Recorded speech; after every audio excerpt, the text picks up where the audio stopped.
Buen día, mi nombre es Saskia Núñez, pertenezco al grupo número 2 y en este día vamos a hablarles sobre la infraestructura de la base de datos. Al hablar de infraestructura vamos a considerar varios factores como son como un conjunto de varios factores como los sistemas gestores, los usuarios dentro del cual nos vamos a enfocar en los DBA, en la seguridad. Vamos a hablar también algo del hardware y vamos a reforzar con ejemplos utilizados en SQL Server. Para comenzar, es importante destacar la imperante necesidad que se ha surgido siempre al clasificar y almacenar una cantidad significativa de datos en el desarrollo de software. Y debido a esta necesidad también es necesario tomar las mejores decisiones y las mejores tecnologías que nos puedan ayudar a solucionar estas necesidades. Aunque por muchos años SQL ha sido el estándar para la creación y diseño de bases de datos, actualmente también están cobrando fuerzas nuevas tecnologías como es NoSQL y más en grandes compañías de gran envergadura. Como podemos ver en esta encuesta realizada por el doctor Elliot King en su texto El mundo real de los administradores de bases de datos, nos muestra un panorama más claro donde podemos ver que, por ejemplo, Oracle es el gestor más utilizado actualmente dentro de estas compañías que se encuestaron con el 78% de las personas que lo utilizan en cuanto a los participantes de la encuesta. Un 72% indicó que utiliza Microsoft SQL Server y un 12% utiliza otros gestores, mientras que el 6% de estos encuestados utiliza el gestor MongoDB, lo que significa una gran aceptación en la parte de la tecnología NoSQL. Ahora, al hablar de SQL, hay que remarcar que este es un lenguaje estructurado orientado a consulta y manipulación de datos bajo un modelo relacional. Esta idea es de formar datos en tuplas para establecer una relación de organizaciones.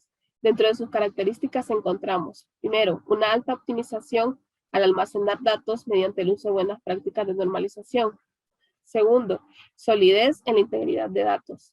Tercero, estandarización en el manejo y acceso a los datos. Y por último, buen manejo en las cargas de trabajo derivadas de consultas.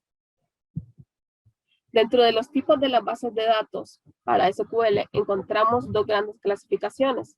Primero, según el modelo de la base de datos y segundo, por la forma en que presenta sus datos o la forma en que estructura la visualización de sus datos.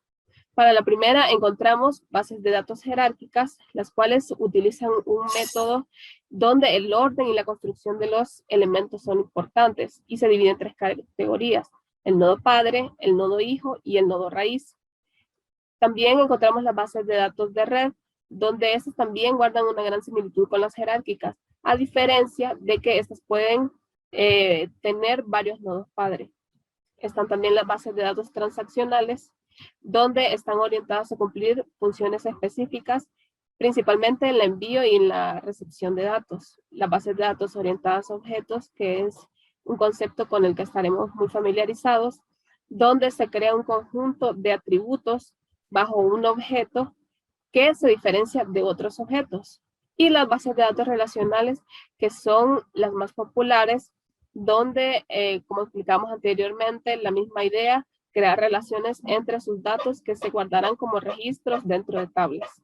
Ahora, en la clasificación, según la estructura de sus datos, encontramos las bases de datos estáticas o denominadas OLAP por Online Analytical Processing, donde su principal objetivo es el procesamiento analítico con la finalidad de obtener patrones que mejoren su desempeño.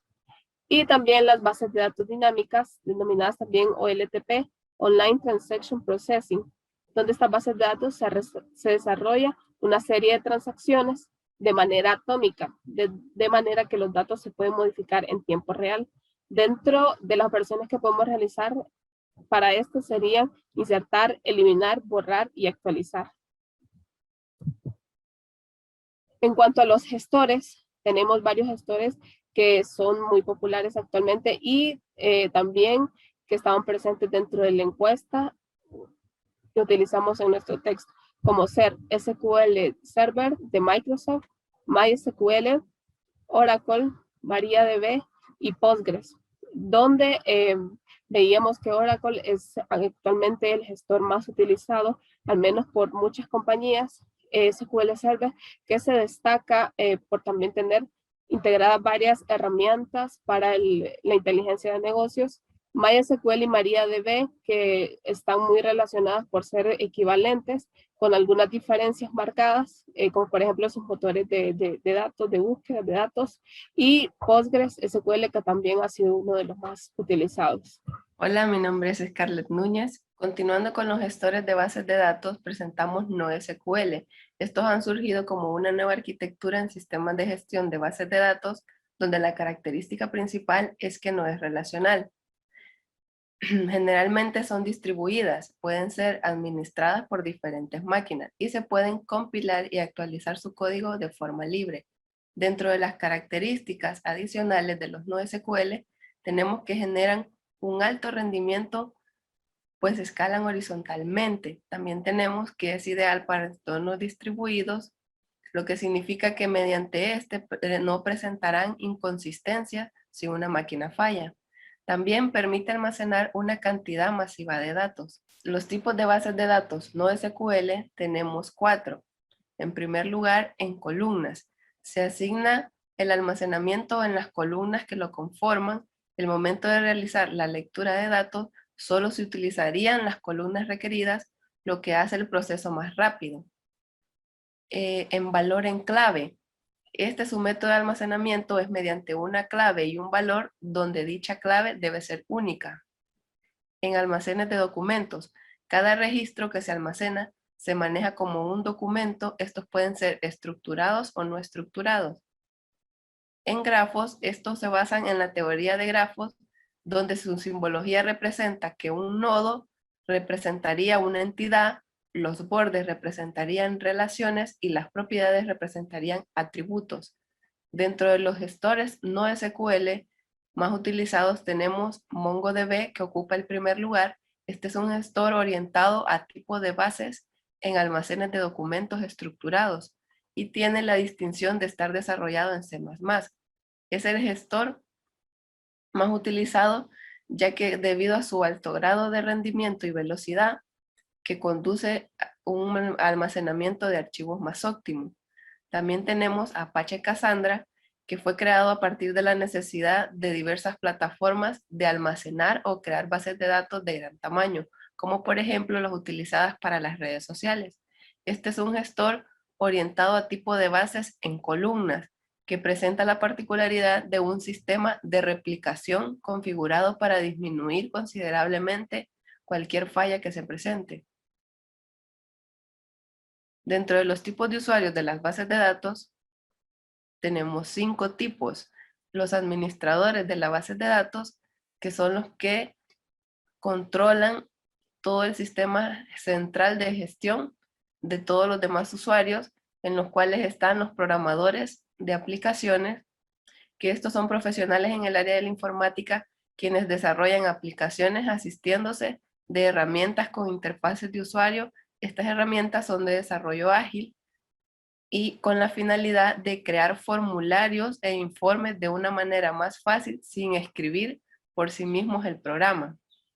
También tenemos los usuarios normales, que son aquellas personas en la cual la interacción con cada uno de los sistemas informáticos lo realizan por medio de interfaces asistidas de usuarios, donde tienen formularios para ingresar los datos a las bases, así como generar reportes para poder visualizar los datos.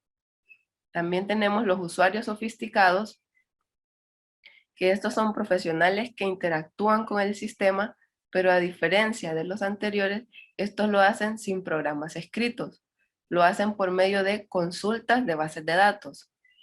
En este grupo podemos centralizar los analistas que realizan las consultas para conocer toda la información que está dentro de la base de datos. También podemos conocer asistiéndonos de herramientas de procesamientos analíticos en línea. Y por último, los usuarios especializados, que son los usuarios que desarrollan aplicaciones de bases de datos especializadas y de acuerdo al procesamiento de datos tradicional. Buenos días, mi nombre es Daniela Mirense y voy a hablarles acerca de los DBA o del administrador de bases de datos. Ya mi compañera Scarlett les definió que era un administrador de bases de datos. Yo les voy a hablar acerca de algunas de las tareas que un administrador de bases de datos realiza. Dentro de estas tareas está la instalación del software, el motor de bases de datos, las actualizaciones de herramientas. Como software nos referimos a, llámese Oracle, SQL Server, MySQL, etc. Administra la aplicación cliente de base de datos, administrar la estructura de la base de datos, o sea, tiene que saber cómo van las tablas dentro de la base de datos. Pueden haber varias bases de datos dentro de un proyecto, entonces el administrador tiene que estar al tanto de todo esto. También establecer las estructuras de bases de datos. Ahí ya es en las tablas los campos que van a llevar. Verificar la confiabilidad de los datos.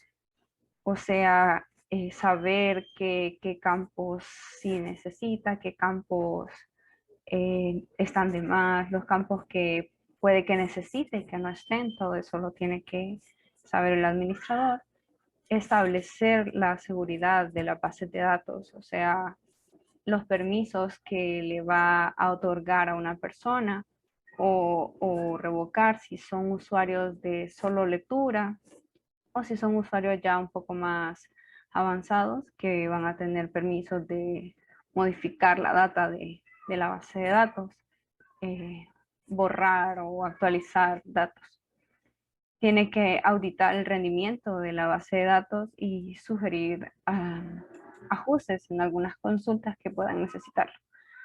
Y también se encarga de la documentación para que el desarrollador necesite brindarle un diccionario de datos para que así el desarrollador pueda ubicarse. Entonces, saber cuántas tablas tiene, para qué es cada campo, etcétera. Realizar backups y recuperaciones, la definición de políticas de respaldo, replicación física y lógica de bases de datos y migraciones de bases de datos entre arquitecturas.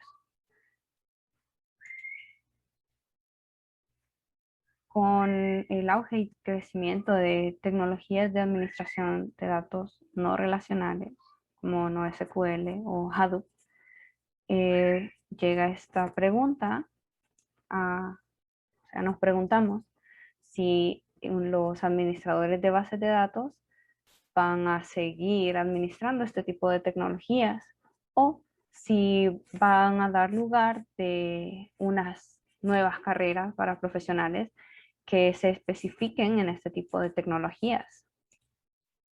Según una encuesta realizada, el 62% de organizaciones que ya han implementado una plataforma NoSQL tienen a los administradores de bases de datos a cargo de la administración de las tecnologías NoSQL. Eso nos indica que los administradores de bases de datos van a seguir administrando este tipo de tecnologías no relacionales en el futuro y puede que surjan nuevos profesionales, pero los administradores pues seguirán administrando, valga la redundancia, estas tecnologías. Infraestructura física. Tenemos tres características importantes inherentes a los sistemas de bases de datos. Está la separación entre los programas de aplicación y los datos, el manejo de múltiples pistas por parte de los usuarios y el uso de un catálogo para almacenar el esquema de las bases de datos. El objetivo de la arquitectura de 3 niveles es de separar los programas de aplicación de base de datos física. En esta arquitectura, el esquema de una base de datos se define en 3 niveles de abstracción distintos. Tenemos el nivel interno, el nivel conceptual y el nivel externo. En el nivel interno se describe la estructura física de la base de datos mediante un esquema interno. Este esquema se especifica mediante un modelo físico. Describe todos los detalles para el almacenamiento de la base de datos, así como los métodos de acceso. En el nivel conceptual tenemos la descripción de la estructura de toda la base de datos para una comunidad de usuarios. Llámese todos los usuarios en una empresa u organización. Utilizamos un esquema conceptual. Con este esquema ocultamos los detalles de las estructuras de almacenamiento y se concentra básicamente en describir entidades, atributos, relaciones, operaciones con los usuarios y restricciones. En este nivel podemos utilizar un modelo conceptual o un modelo lógico para especificar el esquema. Y por último tenemos el nivel externo. Este nivel pues es el nivel de las vistas de usuario. Aquí tenemos esquemas extensos que describen la parte de la base de datos que le interesa a un grupo de usuarios determinados. Y este esquema está oculto para el resto de la base de datos. Este nivel se puede utilizar un modelo conceptual o un modelo lógico para especificar los esquemas. En la mayoría de los sistemas gestores de bases de datos no tenemos distinción de estos tres niveles. Hay algunos que incluyen detalles de nivel físico en el esquema conceptual. En casi todos los gestores de bases de datos se manejan vistas de usuario. En casi todos los gestores en que se manejan vistas de usuario, los esquemas externos se pueden especificar con el mismo modelo de datos que describe la información a nivel conceptual, aunque en algunos se puede utilizar diferentes modelos de datos en los niveles conceptuales y externos. Con un gestor basado en arquitectura de tres niveles, cada grupo de usuarios hace referencia exclusivamente a su propio esquema externo. Por lo tanto, el gestor debe transformar cualquier petición expresada en términos de un esquema externo a una petición expresada en términos del esquema conceptual y luego transformar esta petición en el esquema interno, que luego se va a procesar sobre la base de datos almacenada. Con la arquitectura de tres niveles podemos explicar el concepto de independencia de datos. Y tenemos la independencia lógica y la independencia física. La independencia lógica es la capacidad de modificar el esquema conceptual sin tener que alterar los esquemas externos ni los programas de aplicación. Podemos modificar el esquema conceptual para ampliar la base de datos o para reducirla. Por ejemplo, si en una base de datos eliminamos una entidad, que los esquemas externos no se refieran a ella para que no se vean afectados. Y la independencia física es la capacidad de modificar el esquema interno sin tener que alterar el esquema conceptual o los externos. Por ejemplo, si necesitamos reorganizar ciertos ficheros físicos para mejorar el rendimiento de las operaciones de consulta o actualizaciones de datos.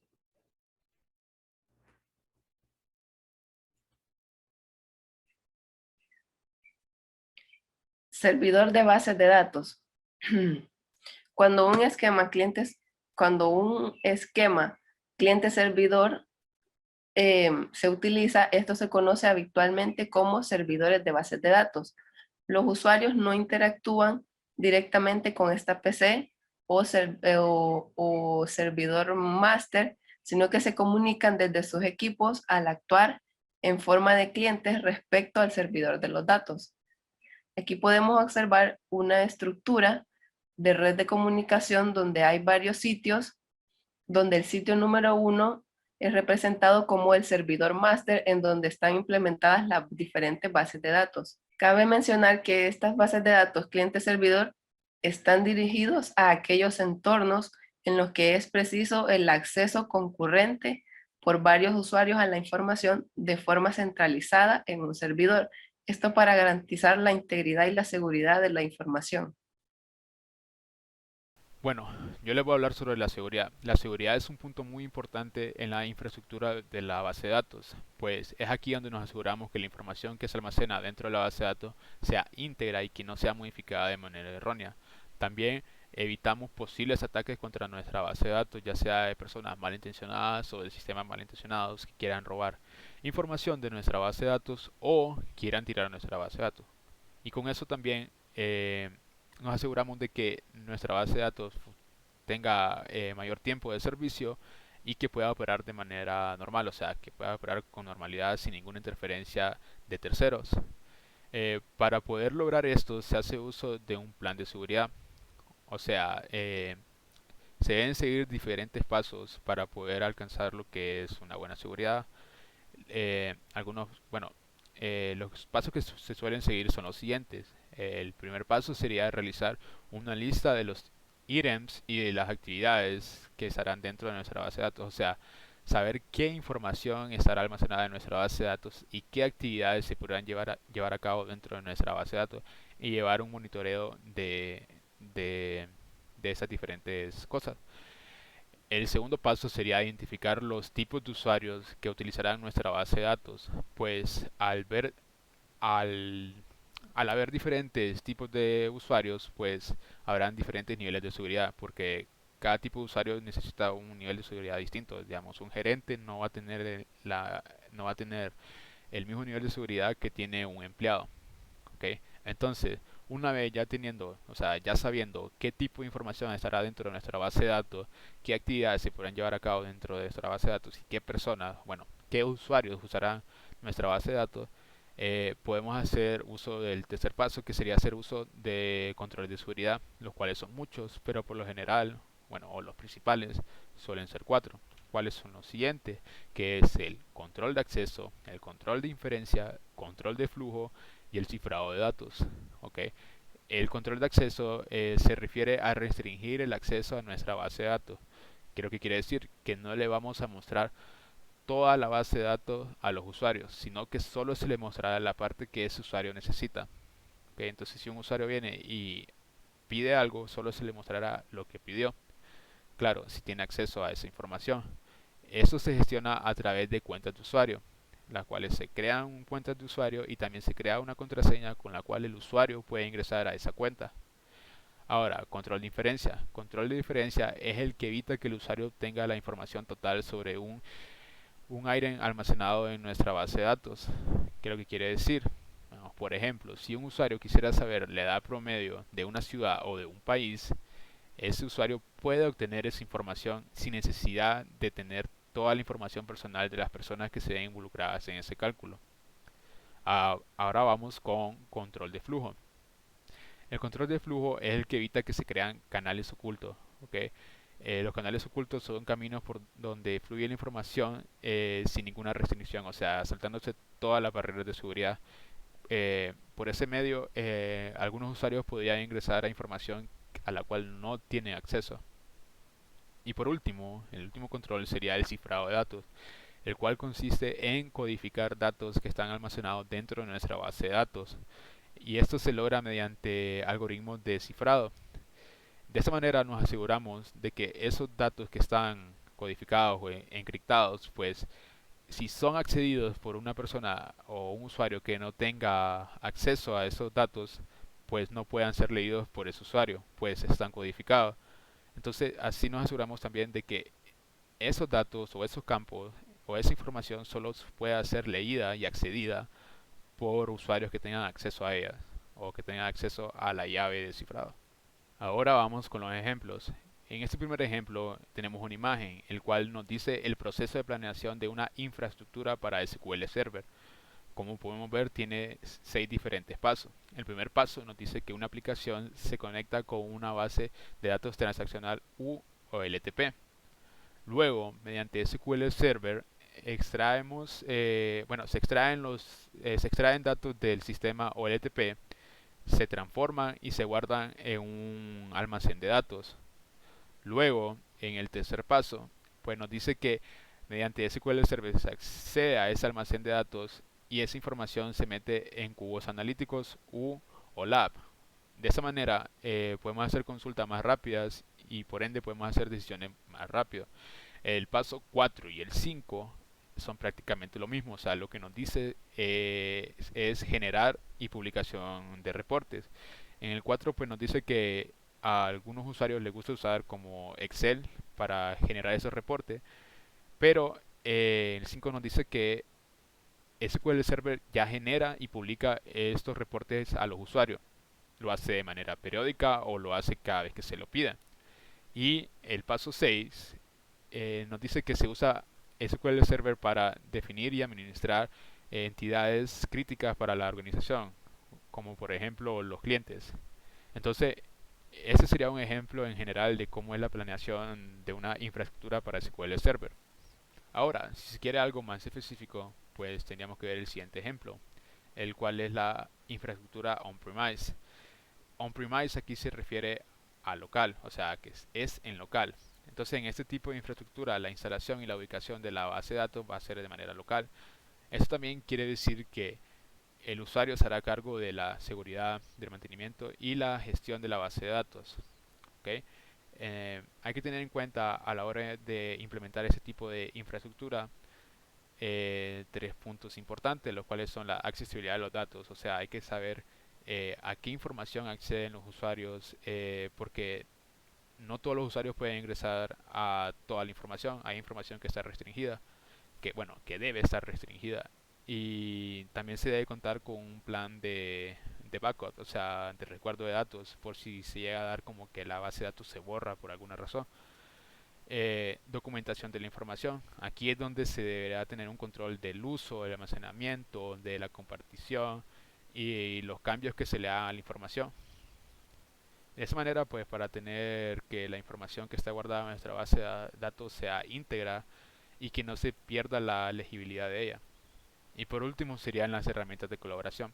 Esto nos dice que hay una alta necesidad de los usuarios de trabajar con archivos compartidos. Esto quiere decir que varios usuarios van a ingresar al mismo archivo al mismo tiempo. Entonces, quiere decir que también habrán cambios en tiempo real. Entonces, la base de datos tiene que ser capaz de manejar esos cambios. Pero esta infraestructura también tiene sus beneficios, los cuales son costo, de seguridad y de personalización. De costo, pues porque no se hace uso de una empresa tercera para poder gestionar lo que es la base de datos. Todo se hace de manera local. Entonces no se tiene que estar pagando por un servicio periódicamente. Seguridad, pues todo se trabaja de manera local. Entonces la seguridad debería ser mayor, pues la información no saldría de la empresa. Y personalización, pues la infraestructura que esta empresa utilice será una infraestructura que se acople más a las necesidades de la empresa, o sea, que cubra todas y cada una de las necesidades que la empresa tiene. Otro ejemplo también sería de algún tipo de infraestructura, sería la que es en la nube, o sea, que es todo lo contrario a esto, que no es local, sino que eh, mi empresa puede tener una base de datos que esté, digamos, en otro país o en otra ciudad, en otro lugar. Un ejemplo de esto sería Azure de Microsoft, el cual pues sería como un servicio. Ellos se dedicarían a la seguridad, a la gestión, al mantenimiento de la base de datos, mientras que mi empresa solo se va a preocupar por la creación de aplicaciones o hacer uso de esa base de datos. Y eso sería todo por mi grupo y muchas gracias.